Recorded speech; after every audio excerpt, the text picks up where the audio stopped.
अब रति जो है वो धनुष बन गई और अपनी पत्नी को धनुष बना करके उसने उसी पे एक कुसुम बाण रखा और जब कुसुम बाण रख के भोले बाबा के मारा हुआ ऐसा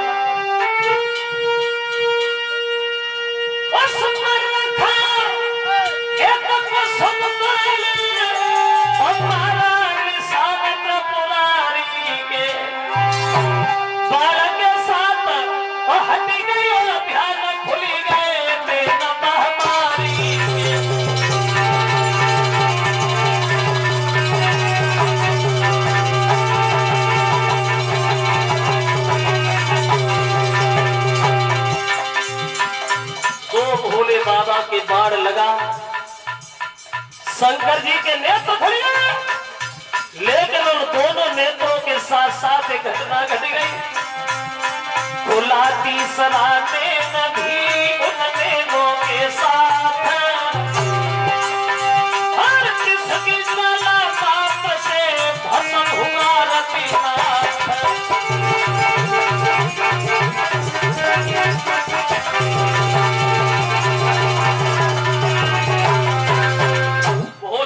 के नेत्र तो खुले, लेकिन उन दोनों नेत्रों के साथ साथ तीसरा नेत्र खुला, जिससे ज्वाल प्रकट भई। जो ज्वाल निकली, कामदेव सामने खड़ा है, जो जल करके राख हो गया। कामदेव जल गया, देवताओं में त्राहि त्राहि मच गई। अब भोले बाबा के क्रोध को शांत कैसे किया जाए, शंकर जी का क्रोध शांत कैसे हो? तो उनकी पत्नी रति को ही आगे बढ़ा दिया, कामदेव की पत्नी को। और जो रति को आगे देखा, शंकर जी क्रोध में तो है, रति दोनों हाथ जोड़ के खड़ी हो गई है। भगवान शंकर, ये आपने क्या कर दिया? इसमें मेरा पति का क्या दोष था? मेरे पति ने तो देवताओं के हित में तुम्हारी आंखें खुलवाई, लेकिन तुमने तो हमारा जीवन ही बर्बाद कर दिया।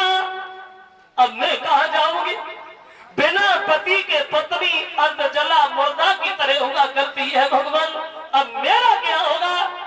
तो शंकर जी कहने लगे, रति रो नहीं, रो नहीं। रोना उसी का होता है रति जिसे कोई छुपाने वाला हो, रूठना उसी का होता है जिसे कोई मनाने वाला हो।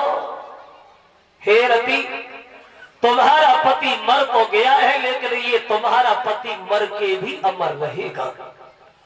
अभी तुम्हारे पति से शरीर के साथ भेंट नहीं होगी, आगे चल के एक द्वापर में तुम्हारा पति तुम्हें दोबारा मिलेगा, तब तुम्हारे पति से तुम्हारी भेंट होगी।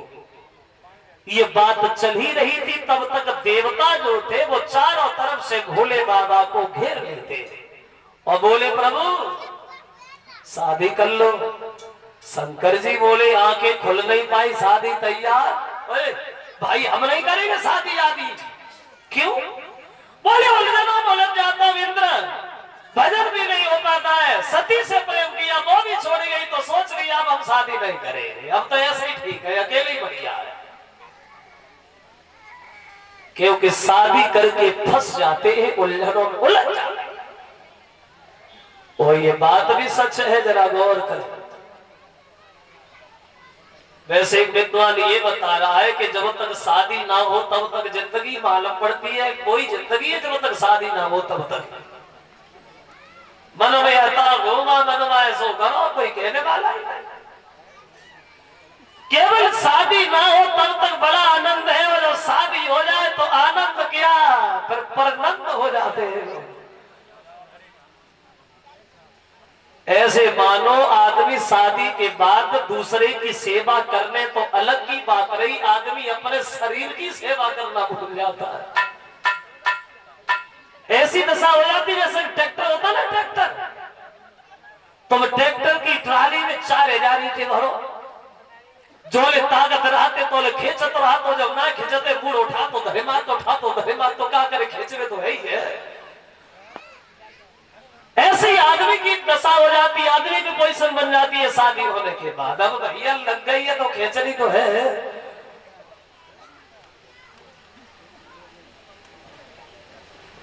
तो पहले तो भोले बाबा ने मना किया कि हम शादी नहीं करें, लेकिन बाद में बोले कोई बात नहीं, तो एक बात बता इंद्र,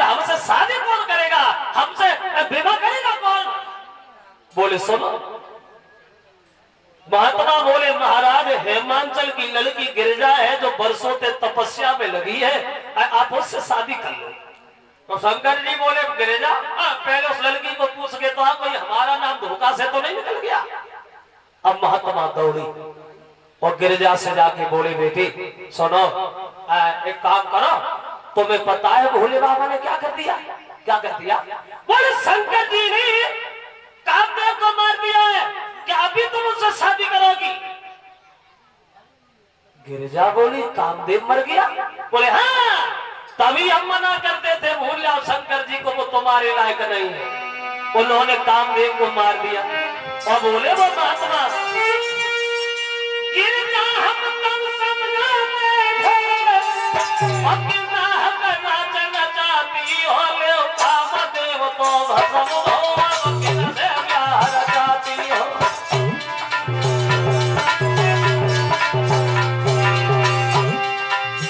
ये बेटी गिरिजा, शंकर जी ने कामदेव को जला के मार दिया, अभी विवाह करोगी? वो गिरिजा बोली उस दिन आए तो बड़ा मुसीबत से गए, आज मेरे आए गए। हे महात्मा सुनो, गिरिजा बोली दुविधा की नींद टूटी है, जीवन हो गया तपस्या में पर माया नींद टूटी है।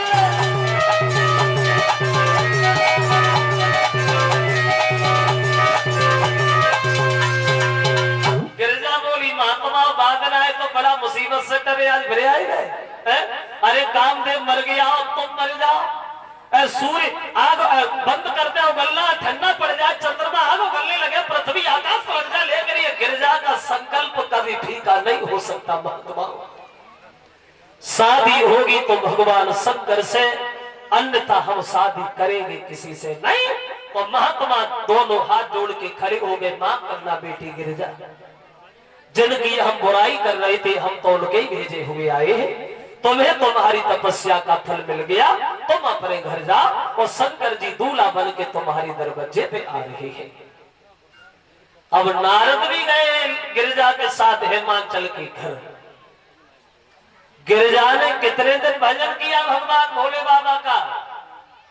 बोले 1-2 दिन नहीं बल्कि 44,000 साल तपस्या की गिरिजा ने शंकर जी से शादी करने को। अब नारद हेमांचल को समझाते महाराज तुम बारात के स्वागत की तैयारियां करो, शंकर जी दूल्हा बन के आ रहे हैं। इधर हेमांचल तैयारियों में लग गए, अब आए इधर देखे जा शंकर जी पर्वत पे अकेले बैठे बाहर। तो नारद जी गए, बोले महाराज बैठे ही रहोगे क्या? बोले क्या करना? बोले दूल्हा नहीं बनना, शादी नहीं करनी, क्या करना है? चलो तैयार हो, दूल्हा बनो, दूल्हे का श्रृंगार कर, शादी करने के आते। तो शंकर जी कहते हैं नारद माफ करना, हम तो जानते नहीं दूल्हा कैसे बना जाता है, हमें तो बताया नहीं है दूल्हा क्या होता है, कैसा बनता है, क्या श्रृंगार होता है। बोले हम बताएंगे, श्रृंगार हम बता रहे। नारद बोले दूल्हा कौन बनेगा, कौन बनाएगा तुम्हें? बोले तुम बता तो सही क्या होता है। बोले जब दूल्हा बना जाता है तो सबसे पहले दूल्हे पे हल्दी चढ़ाई जाती है, हल्दी लगाई, हल्दी कहाँ है? शंकर जी सोच लगे पर्वत पे हम अकेले, ना कोई रोटी करने वाला भी नहीं है, तो हल्दी क्या रखी होगी। बोले नारद तुम हमें बता, दूल्हा हम खुदा ही बनेंगे।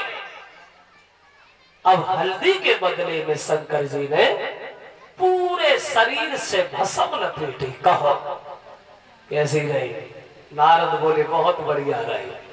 अब काय की कमी है? बोले मोहर कहाँ है शंकर जी? मोहर भी ला। भगवान सोचने लगे, थोड़ी देर बाद देखा कि सामने से एक बड़े फन वाला नाग जा रहा है। उस नाग को पकड़ा, जटाओं से लपेटा, सीधा फन मोहर दिखाई देने लगा। ये कैसा? नारद बोले ये उससे भी बढ़िया है। अब काय की कमी है? बोले कंगन। कंगन किधर है? सोचने लगे, देखिए कि सामने से पतली सी नागिन जा रही है, उसे पकड़ा, कलाई से लपेटा, ऊपर से बिच्छू लगा लिया, कंगन बन गया। ये कैसा है? नारद बोलिए उसे भी बढ़िया है। अब वह नारद श्रृंगार दूल्हा बन रहा है। क्या दशा है कि